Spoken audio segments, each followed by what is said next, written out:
그곳 하나님 말씀 보겠습니다. 하나님 말씀은 요한복음 21장 19절 말씀입니다. 요한복음 21장 19절 말씀입니다. 20장 19절 말씀입니다. 죄송합니다. 20장 19절 말씀. 20장 19절 말씀입니다. 다시 한번 말씀드립니다. 요한복음 20장 19절 말씀입니다. 다 찾은 줄 알고 제가 읽도록 하겠습니다. 이날 곧 안식 후 첫날 저녁 때 제자들이 유대인들을 두려워하여 모인 곳에 문들을 닫았더니 예수께서 오사 가운데 서서 이르시되 너희에게 평강이 있을지어다. 아멘. 할렐루야. 아유.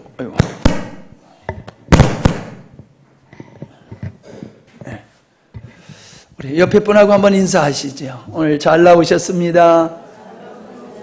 함께 예배드려서 반갑습니다. 예, 감사합니다. 특별한 것만이 은혜가 아니라 그저 당연하게 여기는 것이 은혜요 축복인 줄 믿습니다. 예, 사람들은 그저 내가 원하는 것이 이루어지면은 그걸 축복이라고 여기는데 저는 그렇게 생각하기보다도 그냥 평안한 거, 아무런 이렇게 당연하게 여기지만은 그냥 당연하게 여기는 평범한 생활이 정말 우리가 하나님 앞에 감사할 조건이다, 그런 생각이 듭니다. 오늘 말씀의 제목은 평강을 주시는 주님, 평강을 주시는 주님이십니다.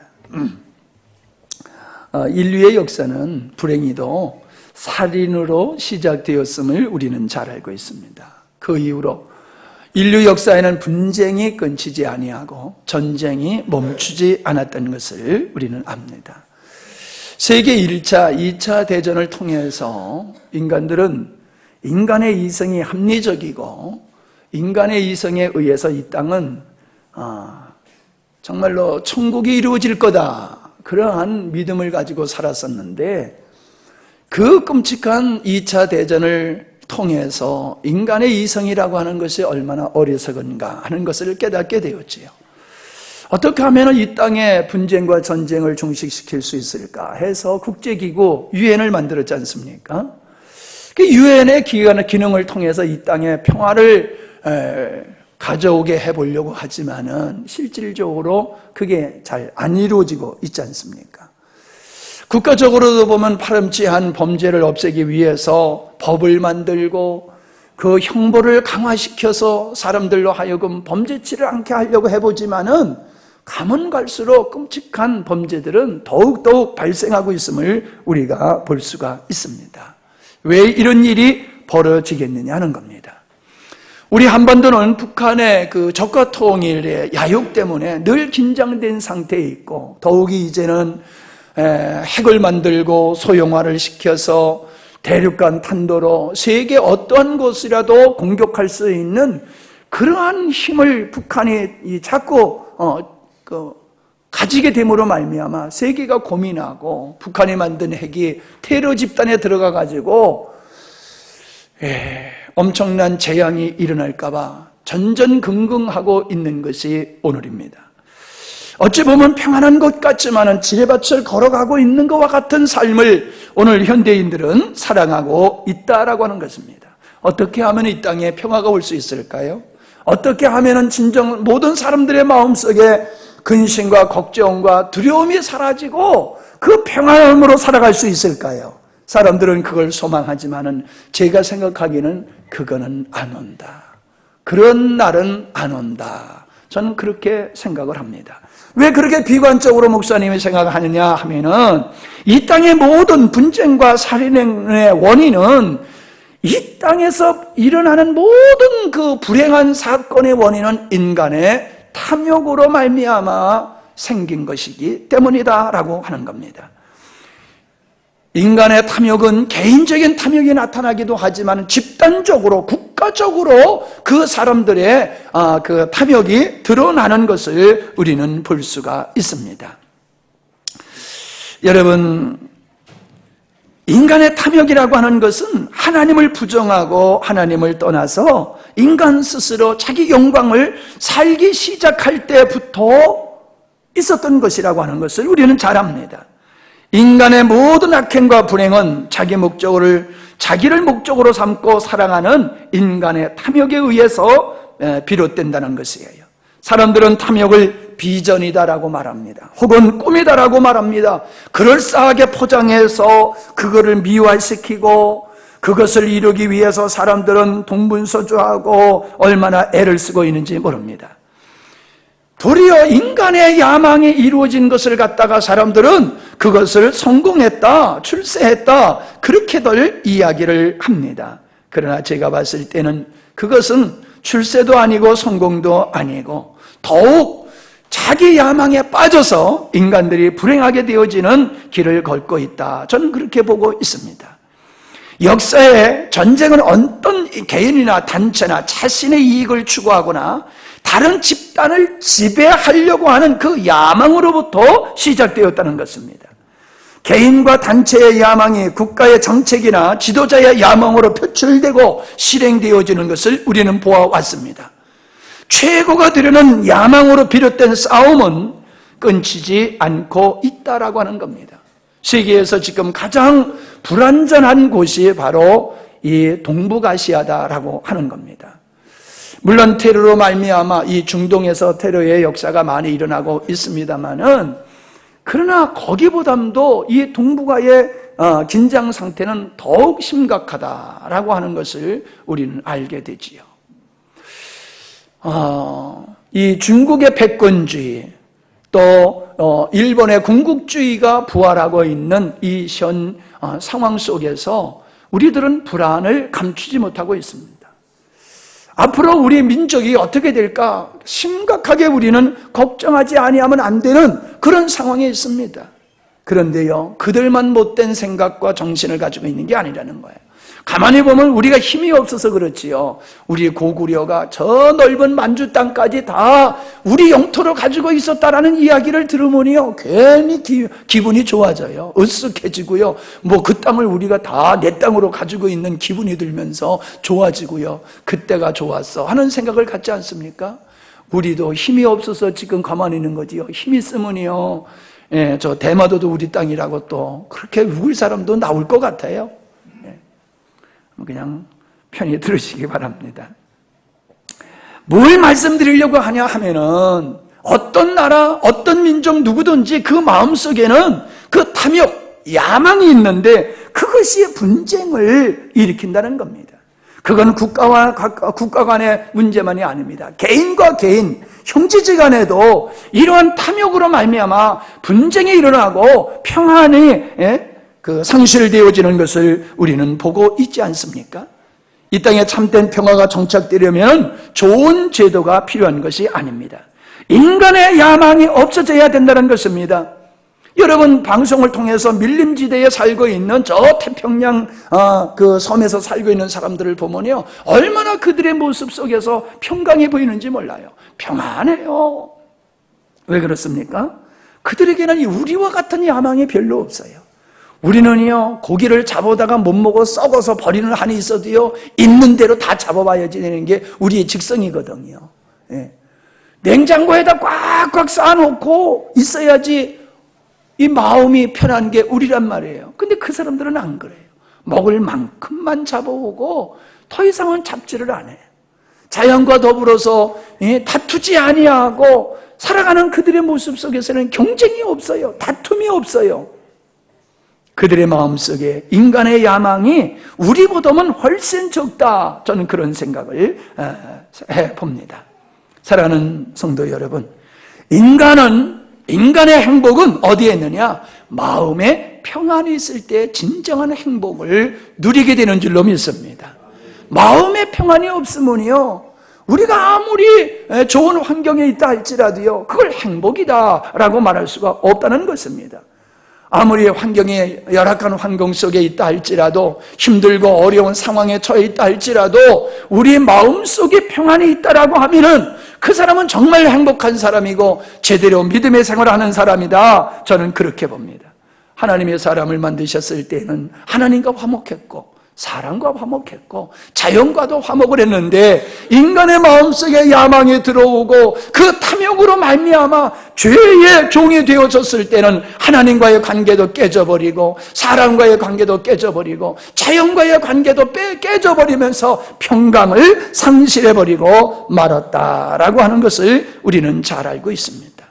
여러분, 예수님께서 이 땅에 왜 오셨습니까? 지난주에 제가 드린 말씀은 그거지요. 마귀의 일을 멸하러 오셨다. 마귀의 멸하러 오신 우리 주님은 실질적으로 그 마귀의 하는 일들을 멸하심으로 말미암아 우리에게 주신 축복이 뭔지 압니까?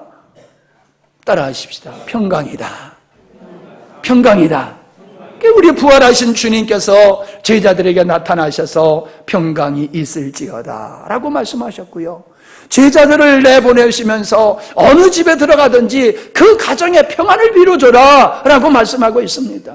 여러분, 인간에게 정말 필요한 것이 무엇이냐? 평강이더란 말이에요. 하나님과의 원수되어 버리니까 평강이 깨져버렸어요. 사람과의 화목이 깨져버리니까 평강이 상실되어 버렸어요. 자연과도 원수된 관계에 있으니까는 평안이 없는 거예요. 인간에게 필요한 것은 평강이더라라고 하는 거예요. 그건 죄로 말미암아 인간이 처하여 있는 그 저주 앞에서의 평강일 뿐만 아니라 이 땅에서 살아가는 하나님의 백성들이 누릴 수 있는 축복이 뭐냐? 하나님이 우리에게 주신 축복이 뭐냐? 예수 믿었더니 부자 되고 잘 먹고 잘 살게 됐더라. 이런 간증하는 사람은요, 복음을 모르는 사람이에요. 정말 복음을 아는 사람, 십자가의 은혜를 아는 사람은 내가 예수 믿었더니 하나님이 나에게 평강을 주시더라. 할렐루야. 그래서 언제나 기뻐하고 감사하며 희락 중에 살 수 있게 하나님 하셨다. 이런 고백이 나와야 될 줄로 믿습니다. 인간의 탐욕을 해결하지 아니하고는 인간이 가지고 있는 그 불행한 사건들을 모면하고 해결할 수가 없다라고 하는 것입니다.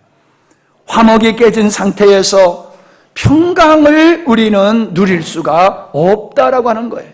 이미 예수님의 십자가의 사건을 통하여 믿는 자들에게 죄의 그 공포로부터 사망의 권세로부터 우리를 자유케 해서 정말로 믿음 안에 있는 자들은 평강을 누리게 하셨지만은, 그러나 여러분 돌아보세요.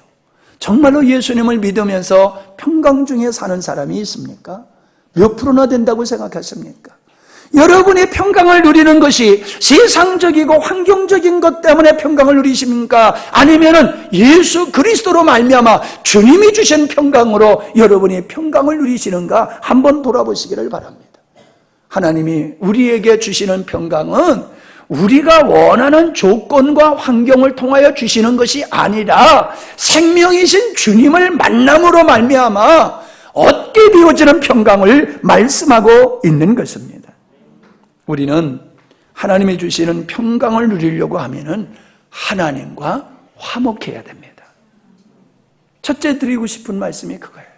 하나님이 이미 우리에게 주신 평강을 우리가 온전히 누리면서 살려고 하면은 하나님과 화목하지 아니하면 안 돼요. 화목 속에서 평강이 이루어지는 거죠. 다툼과 분쟁 속에서 평강이 있을 수가 없어요. 화목 속에서 이루어지는 거예요. 인간의 불행은 하나님과의 반목, 하나님을 대적하고 하나님을 배교함으로 말미암아 비롯된 것이라는 거지요.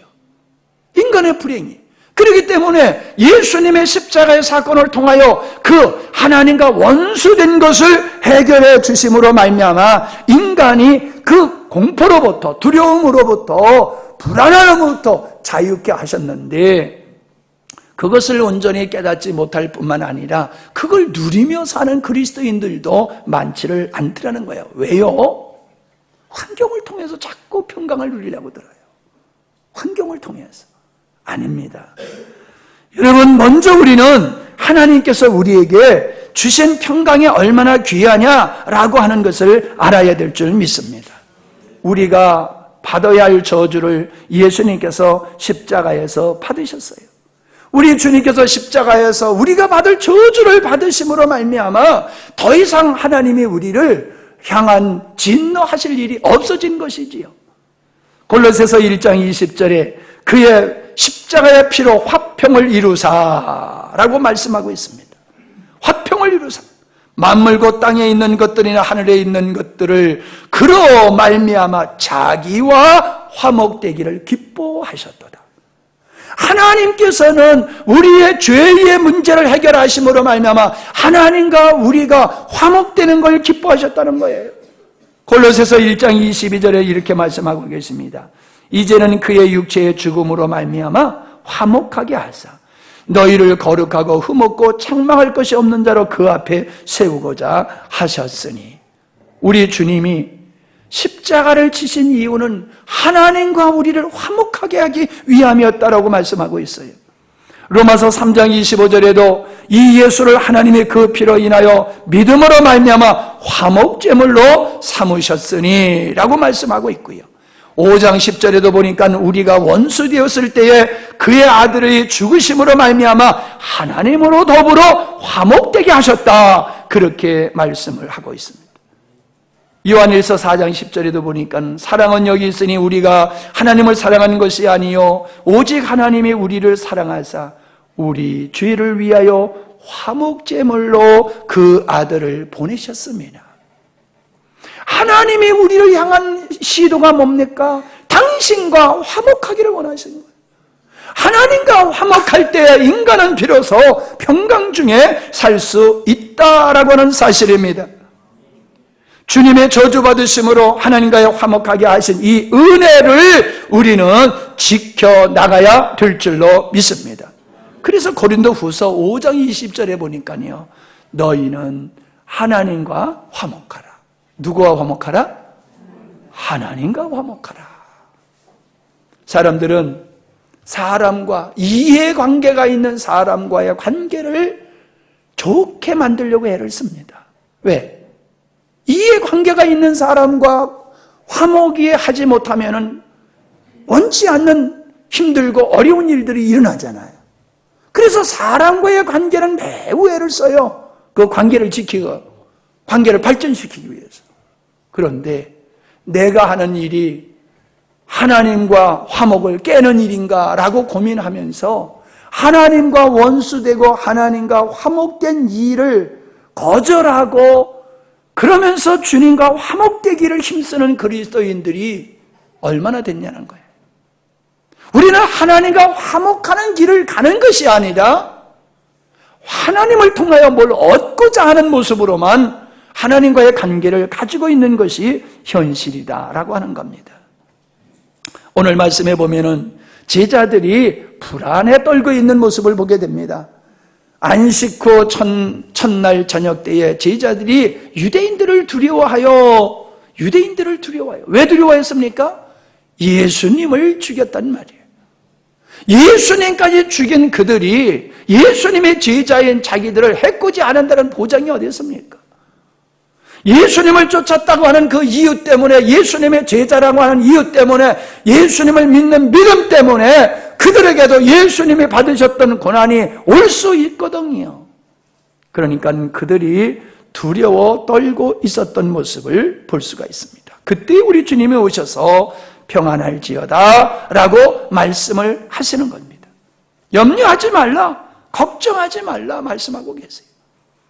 여러분, 우리의 염려는, 우리의 불안은, 우리의 두려움은 하나님을 신뢰하지 못하는 데서 발생하는 겁니다. 나의 앞날이 어떻게 될까? 사람들은 걱정해요.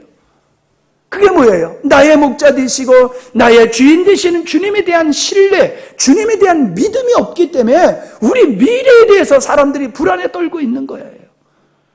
내가 원치 않는 사건이 벌어지면 어떻게 할까라는 불안한 마음을 사람들은 가지고 있단 말이에요. 내가 원하는 것이 이루어지지 아니하면 어떻게 할까?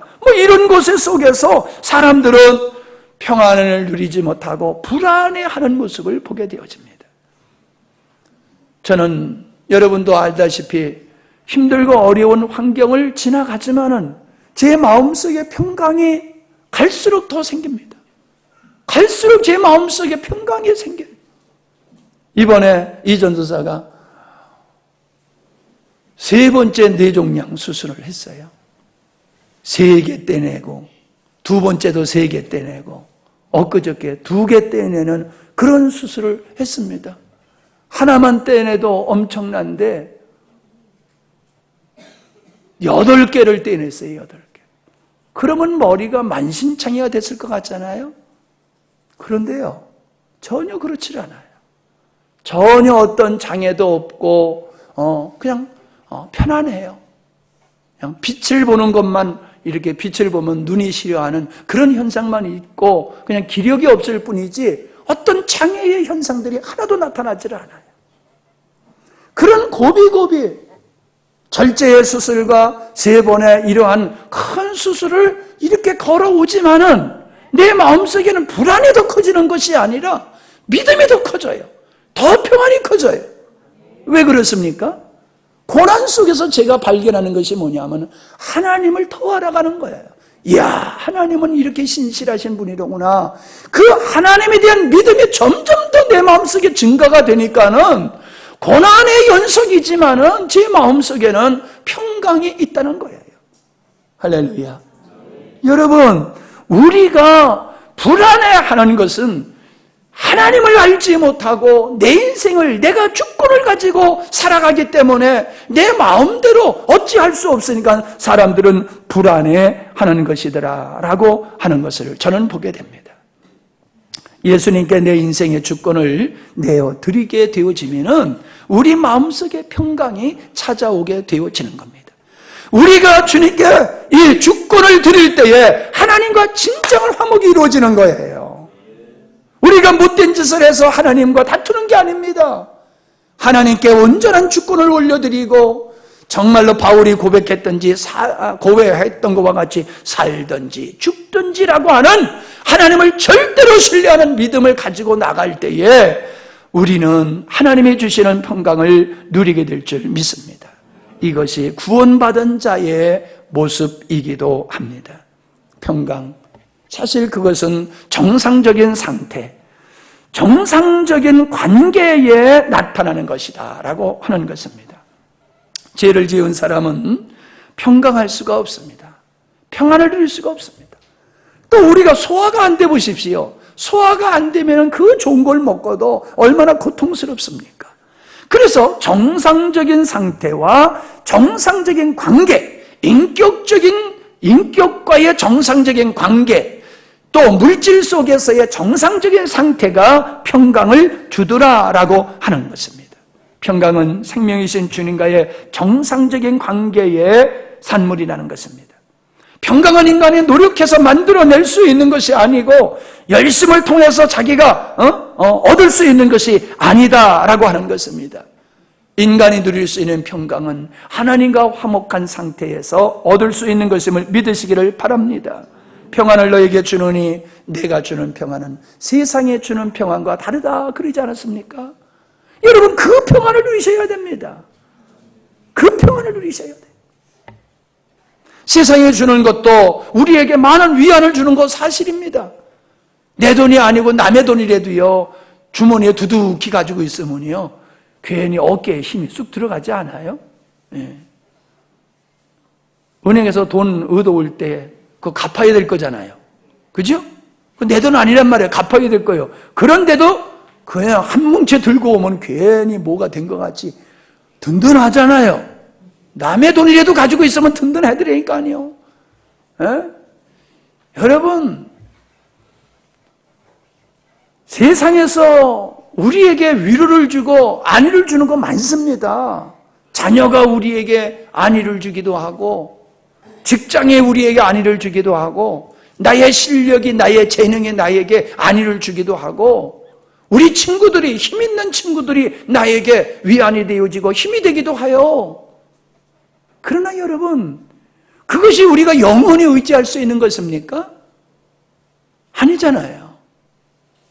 우리가 안전하게 영원히 의지할 수 있는 분은 하나님 한 분밖에 없잖아요.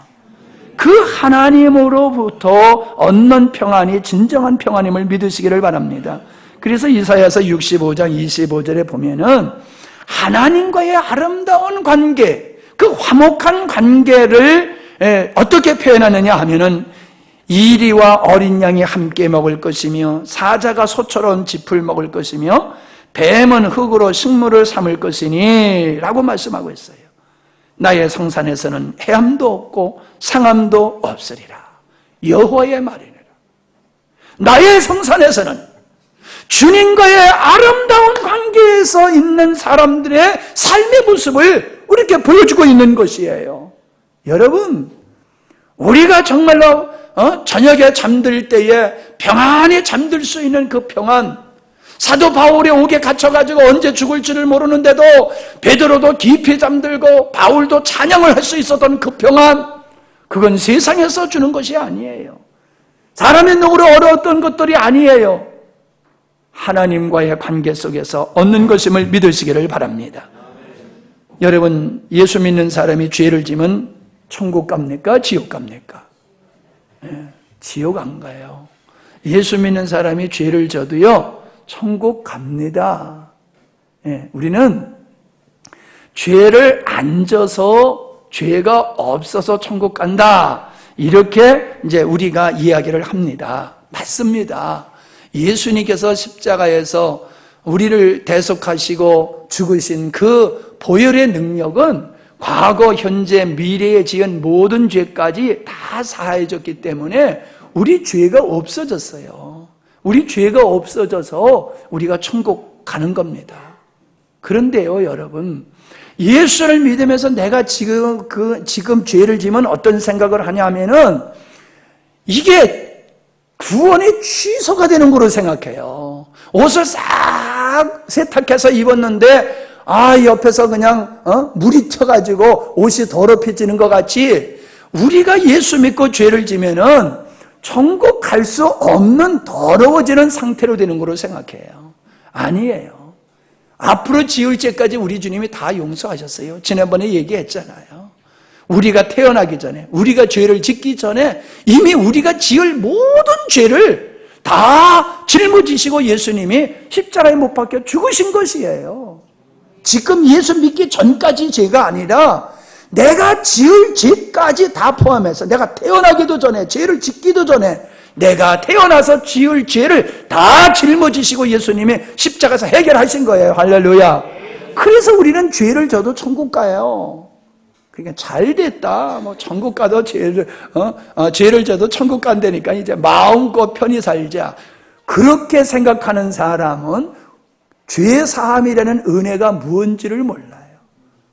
어떤 대가가 지불되어서 내가 죄 없음자가 되어지고 거룩한 자라고 하는 이 칭의함을 받았는지를 모르는 사람은 그런 생각을 갖는다는 거예요. 우리가 죄를 짓는 거는요, 죄를 안 짓는 것은 천국 못 갈까봐 죄를 안 짓는 게 아니라 우리 안에 거룩한 생명, 부활하신 예수님의 생명이 우리 안에서 죄를 거절하기 때문에 우리는 죄를 거절하고 싫어하고 죄를 안 짓는 겁니다. 그리고요, 죄를 안 짓으려고 애를 쓰는 거는요, 죄를 짓게 되면 하나님과의 관계가, 화목의 관계가 이게 깨지는 거예요. 우리가 죄 가운데 있을 때 성령이 역사 안 하십니다.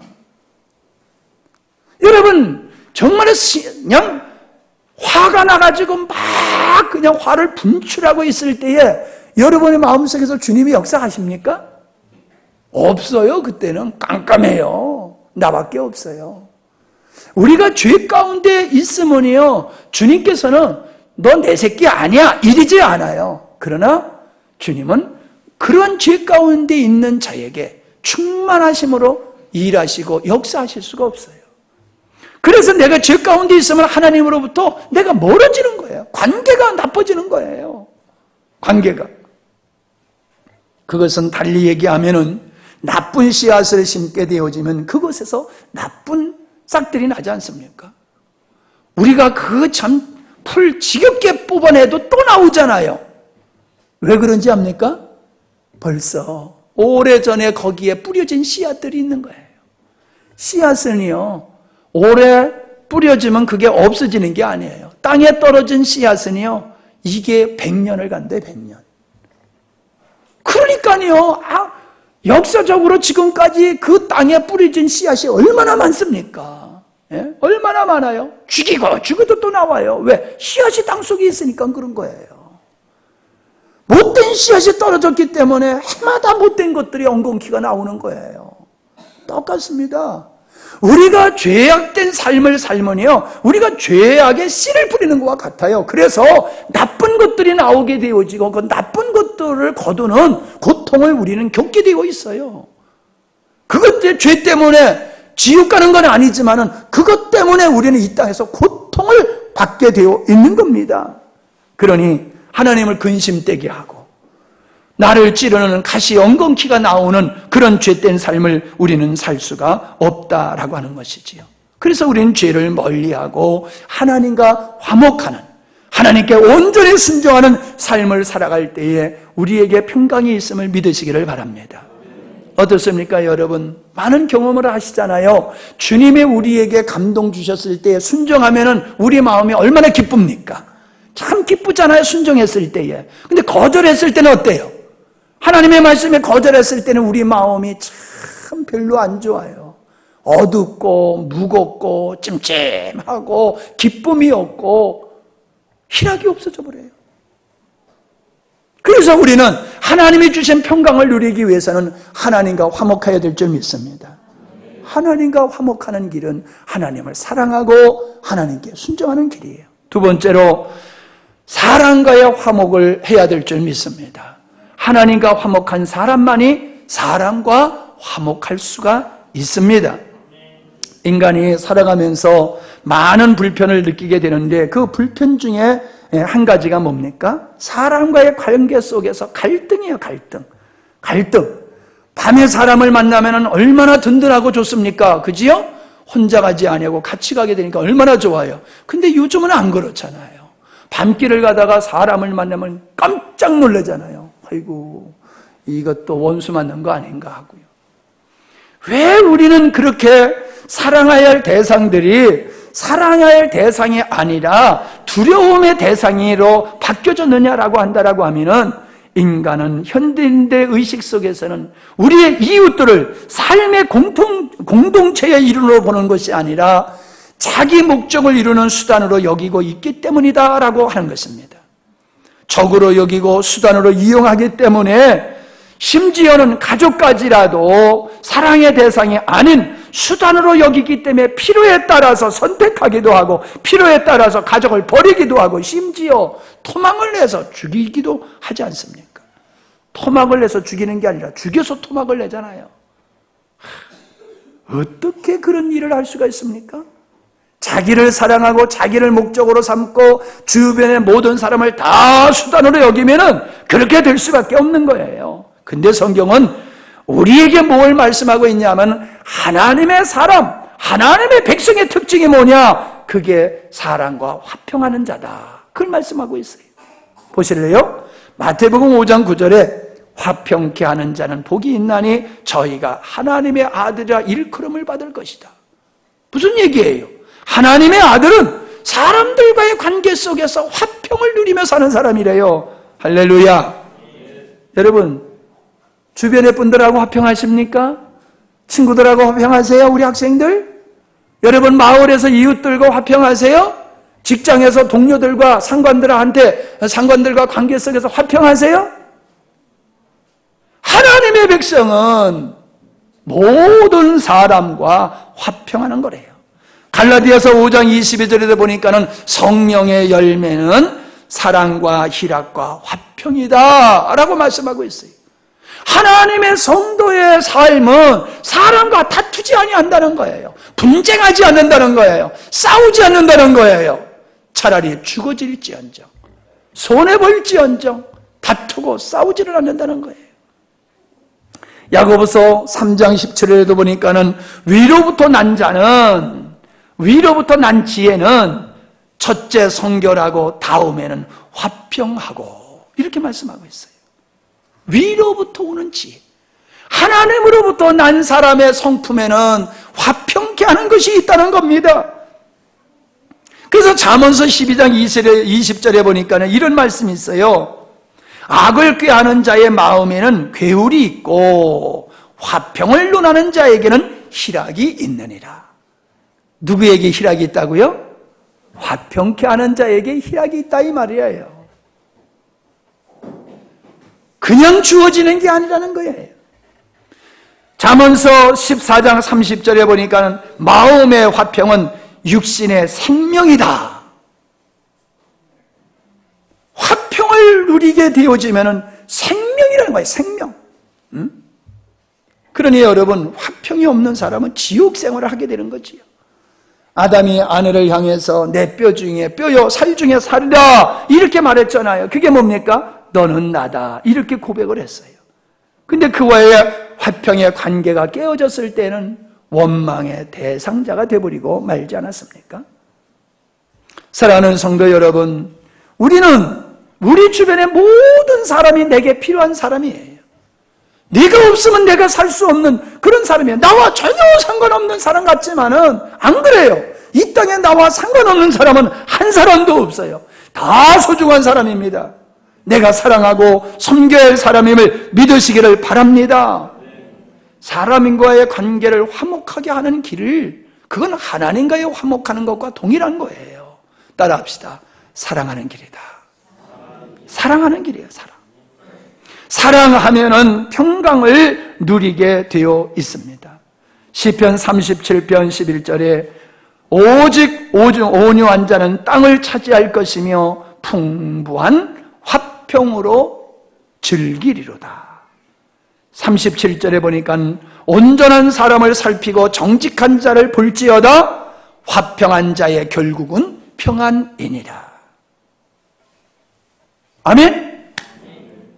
여러분, 내가 행복하기를 원하십니까? 정말 평강을 누리며 살기를 원하십니까?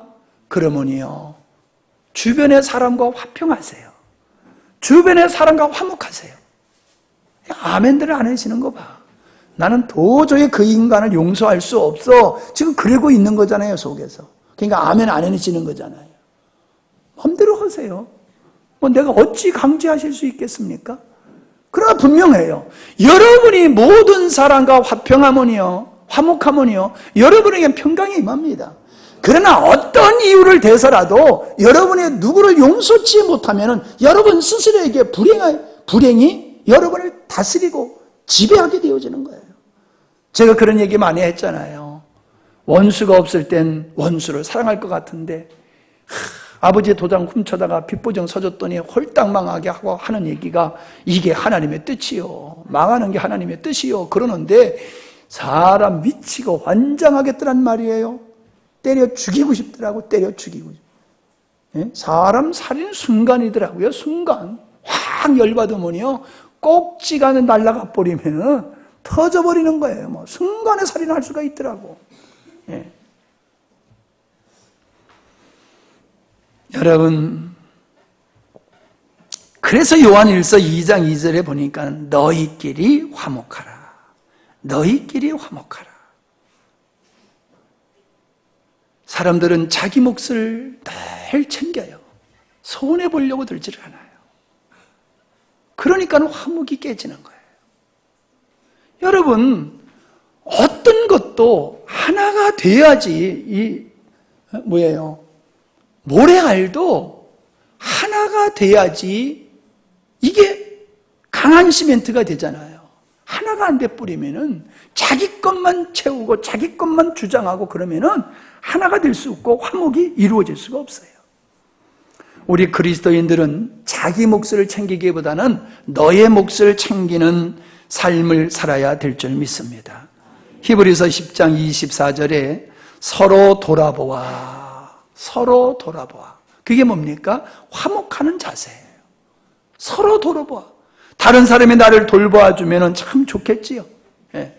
근데 나이가 먹어갈수록이요, 이 남자들은 이상하게 애가 된다고 그러더니 나도 가만히 보니까요, 그렇게 사모님을 시켜요. 뭐 이거 해달라, 저거 해달라, 물 달라. 아니 물 때가 떠도면 못 될 텐데 앉아가지고 꼭.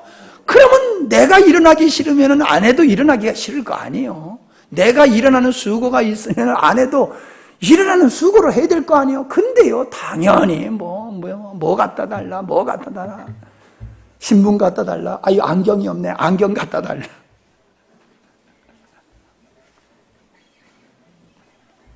그러면서 나는 아내를 얼마나 돌봤느냐는 거야. 나는 아내를 얼마나 돌보는가. 나보다 몇 배 수고하고 있더라고. 내가 가만히 요즘 보면 진짜 할아버지 되면 써먹을 데가 없어. 예? 할아버지가 되면 써먹을 데가 없는데 여자는요, 늙어도 써먹을 데가 많아. 그러니까는 할아버지는 다 보이콧해도 할머니는 다 환영하잖아. 예? 돌보는 일이 안 돼요. 이상하게 이 나이가 먹어가면은 다른 사람을 돌보는 일을 잘 못해, 남자들은. 불쌍히 여기시기 바랍니다. 그것도 병이요. 그냥 불쌍히 여겨야지. 아이고, 저 왼수 그러지 마세요. 그래도 그 왼수가 있으니까 든든하게 사는 거예요. 예? 서로 돌아보아. 여러분, 서로 돌아보면은 사는 거예요. 전쟁할 때 보세요. 서로 등을 대고 싸우잖아요. 그죠? 우리 편끼리 서로 등을 대고 서로 보호해주면서 싸우잖아요. 돌아봐야 돼요. 서로 약점을 챙겨주고 부족한 점을 채워주고 뭐가 어려움이 있지 않나? 뭐가 힘들지 아니하나? 근데 자기 건강은 자기가 챙겨야 되겠더라고. 그지요? 아무리 돌봐줘도 그건 안 돼요. 자기 건강은 자기가 챙겨야 돼. 아줌마들 잘 들으셔. 예? 섭섭하다고 생각하지 마요. 원래 남자는 그런 동물이고, 그리고 아무리 신경 써도 지가 아픈지 안 아픈지 누가 알아? 자기만이 알지. 그러니까 아프면 병원 가세요. 나중에 뭐 끙끙거리면서 너무 섭섭하니 어쩌니 그런 소리 하지 말고, 예. 자기 건 자기가 챙겨요. 저는 그 전에 이런 글을 읽으면서 제가 참 감동을 받았어요. 한번 말씀드린 적도 있는데, 교통사고가 났어요. 그러면은 어떻습니까, 여러분? 일단 놀라지요. 교통사고가 딱 나면 놀라잖아요. 벌써 딱 놀란 다음에 뭐가 나요? 열나잖아요. 그죠? 놀란 다음에 열나가지고 에이씨 이러면서 이제 문 열고부터 나오잖아요. 그러면서 네가 잘했네, 내가 잘했네 이래잖아요. 예.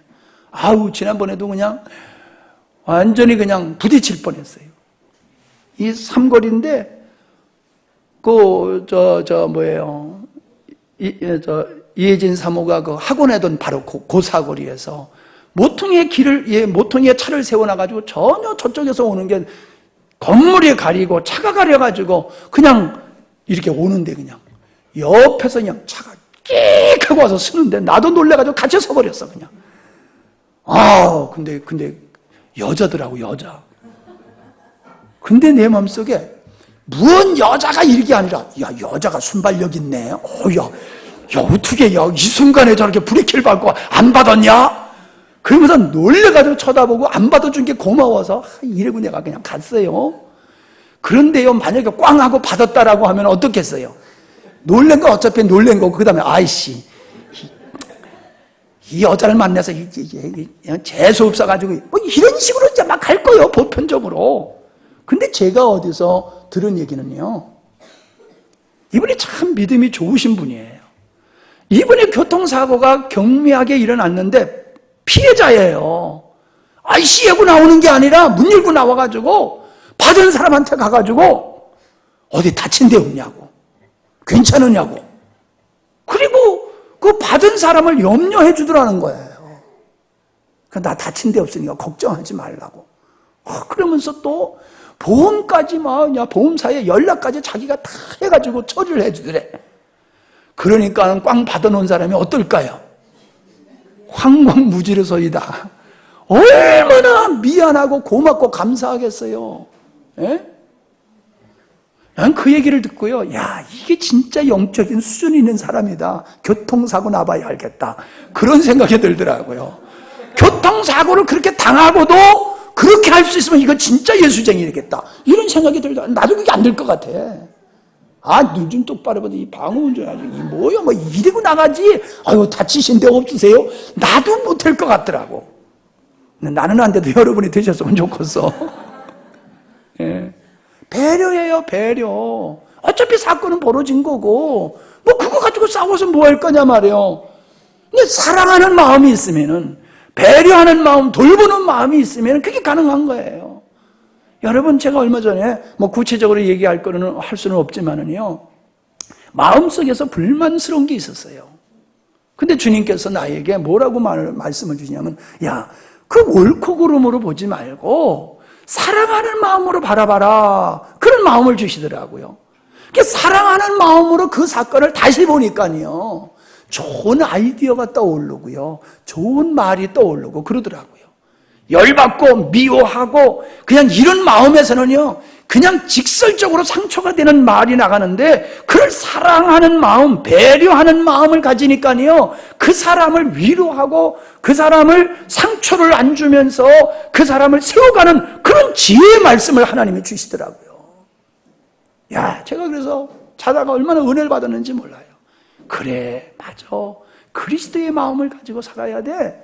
그리스도의 마음을 가지고, 사랑하는 마음을 가지고 모든 사람과 모든 사건을 보면 다 이해가 되고 고맙고 감사하고 그렇단 말이에요. 할렐루야. 우리는 사랑하는 마음, 이웃을 사랑하는 마음을 가지고 살면요, 화목할 수밖에 없어요. 화목할 수밖에 없어요.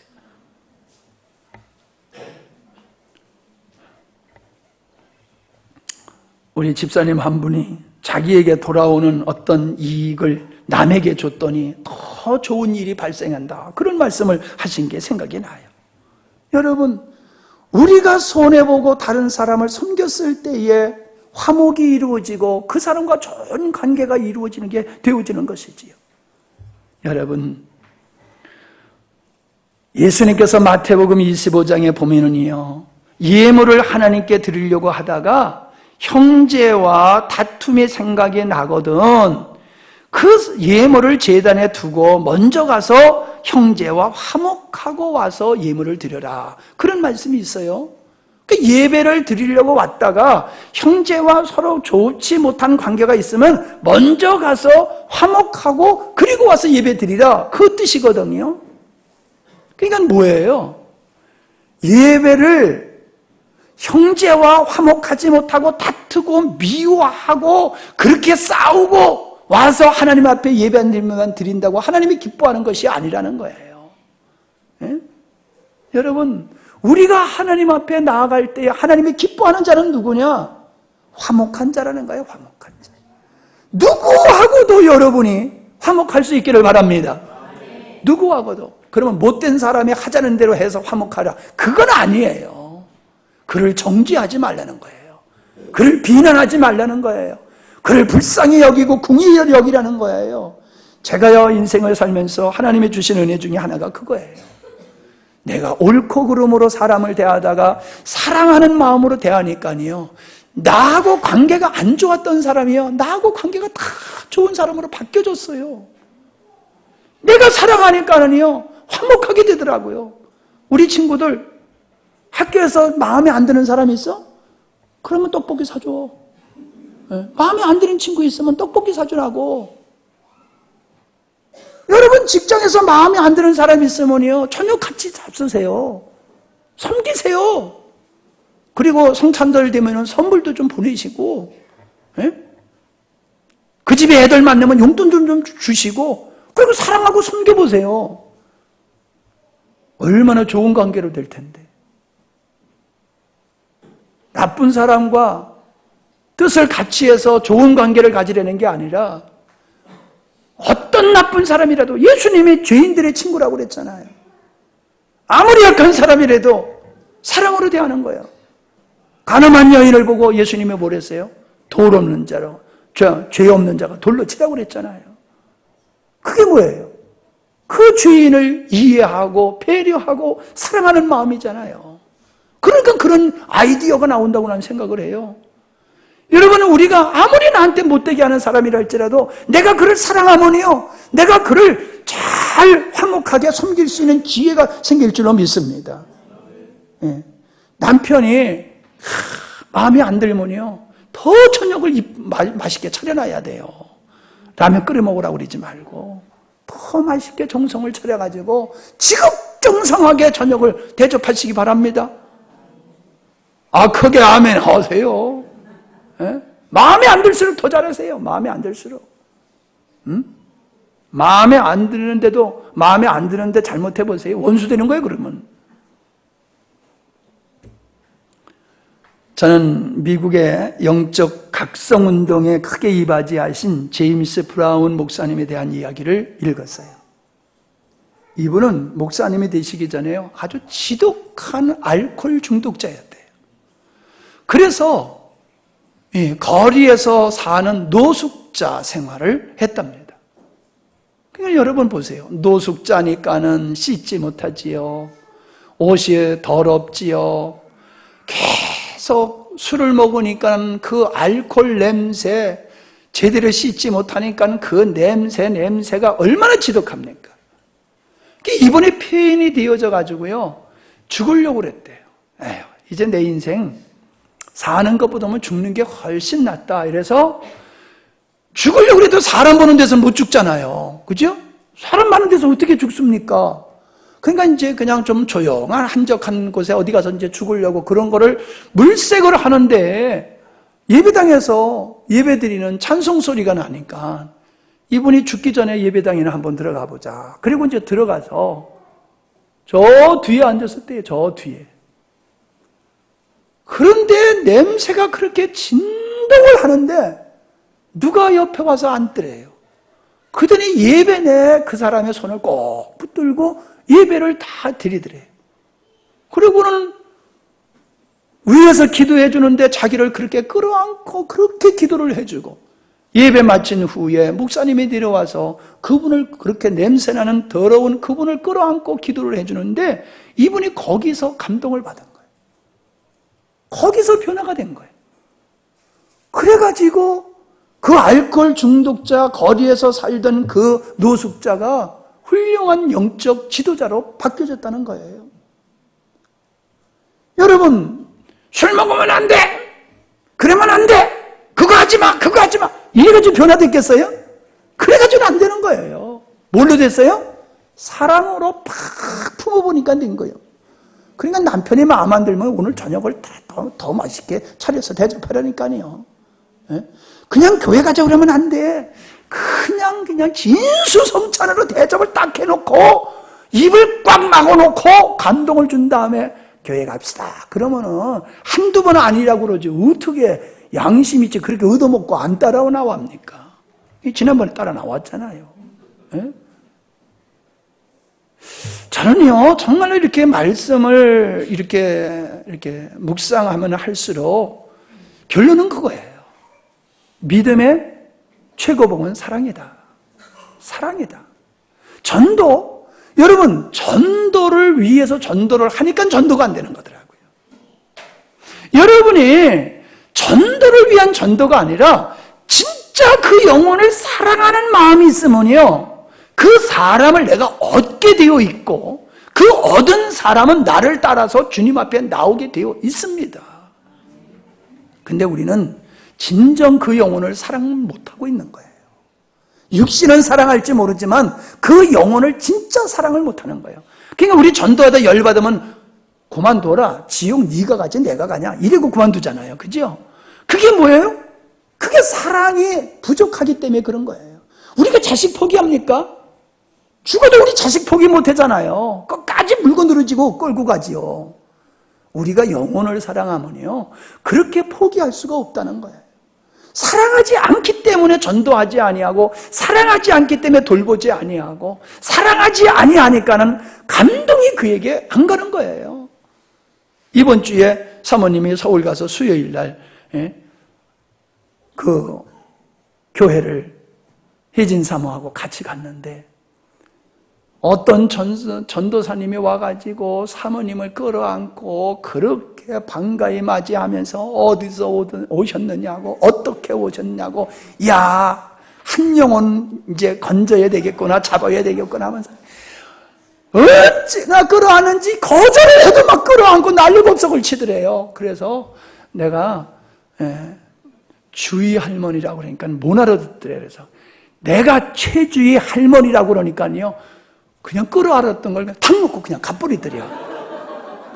어찌나 배신감을 느끼고 농락당한 것 같은지 기분이 더럽더래. 그러니까 앞에 그거 끌어안고 인사하고 난리법석을 한 게 그게 뭐예요? 사랑이에요? 아니요. 그건 사랑이 아니에요. 그냥 성도 하나 붙들려고 떠돌이 성도가 우리 교회 왔구나. 요거 붙들어가지고 우리 교회 만들이 그거요, 그거. 그러니까 알고 봤더니 부목사 장인이더란 말이야. 장모더란 말이요. 그러니까 뭐 우리 교인 될 사람 아니니까 그냥 금방 팽개치고 가버리더라는 거잖아요. 이게 가짜 사랑이에요. 여러분 뭐 어디 저 가보세요. 이쁜 여자들이 그냥 얼마나 공손하게 인사합니까? 그래서 집에서도 그렇게 하세요.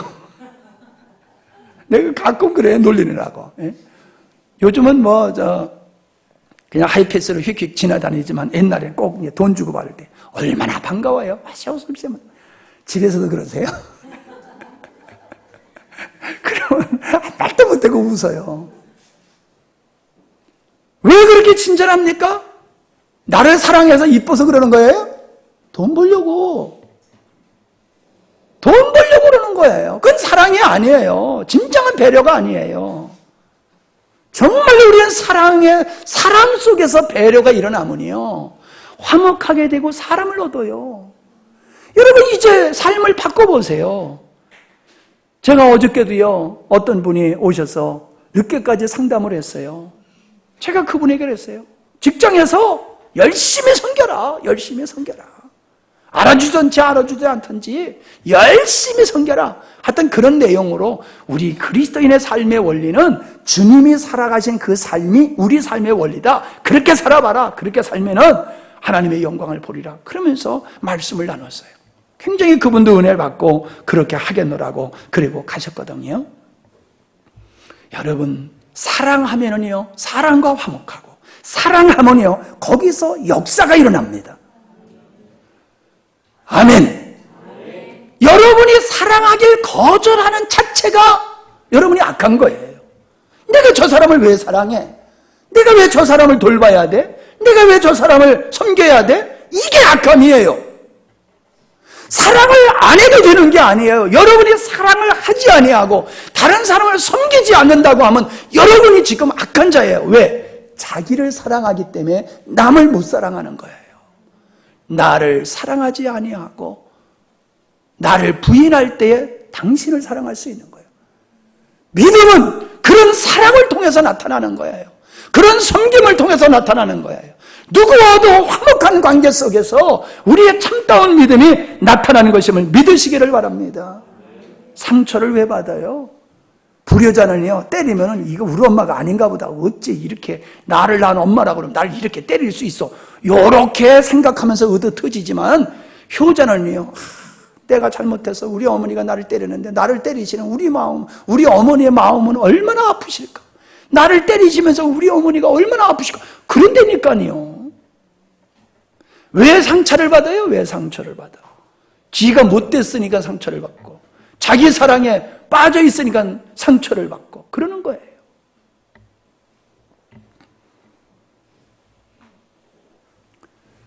하나님의 나라는 의와 평강과 희락이라고 하셨지요.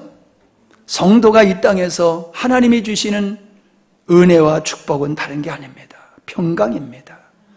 평강을 누리고 지키는 것이 믿음의 생활 속에서 우리가 할 일임을 믿으시기 바랍니다. 그건 다른 거 아니에요. 하나님 사랑하고 순종하고 이웃과 화목하게 지내기 위해서 나의 몫을 챙기지 아니하고 그를 돌보고 배려하며 그를 사랑하는 거예요. 그러면 여러분이 평강할 줄 믿습니다.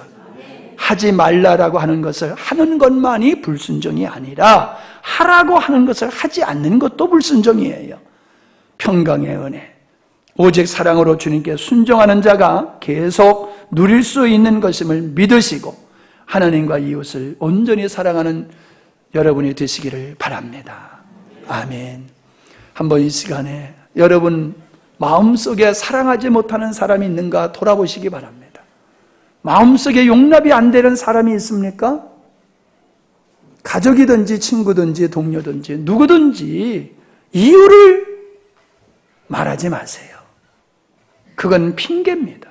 실상은 내가 그를 사랑하고 용납하지 못하는 것은 그와 화목하기를 거절하는 것은 여러분의 교만과 여러분을 자신을 사랑하고 있는 그 탐욕 때문에 그런 거예요. 이제 여러분 회개하세요. 여러분에게 그렇게 불편하게 한 그 사람도 여러분이 사랑해야 할 대상입니다. 이제 하나님의 사랑으로 내가 그를 사랑케 하옵소서. 내가 그와 화목하게 하옵소서. 그래서 내가 그를 보더라도 내 마음속에 불편함이 없고 내가 그를 보더라도 내 마음속에 평강이 넘치는 하나님의 사람으로 살게 하옵소서. 혹시 여러분 마음속에 교회 다니면서 아이고 난 누구는 진짜 밥맛 없어 그렇게 바라보시는 분이 계십니까? 그분 회개하세요.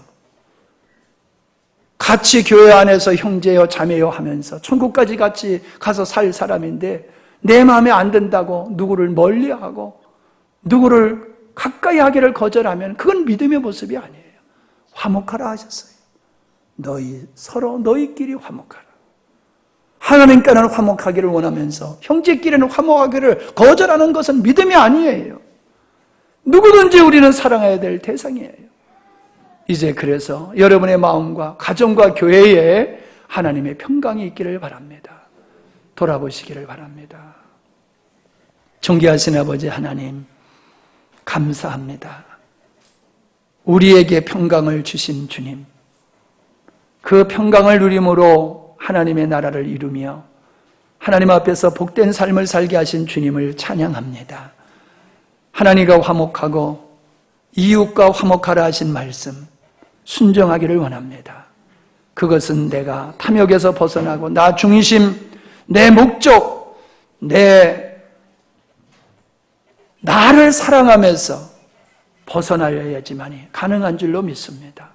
온전한 사랑과 돌봄과 섬김을 통해서 형제지간에 교우지간에 화목하게 하시고 어떤 사람과도 화목하며 하나님의 나라를 이루는 하나님의 백성들이 되게 하여 주시옵소서. 내가 누구를 용납하지 못함을 회개합니다. 누구를 거절함을 회개합니다.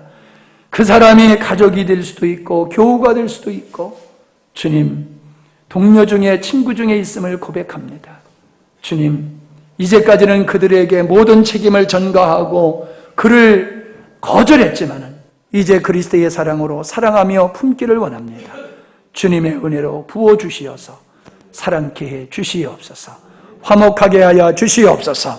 주님이 주신 평강을 누리게 하여 주시옵소서. 예수님의 이름으로 기도하옵나이다. 아멘.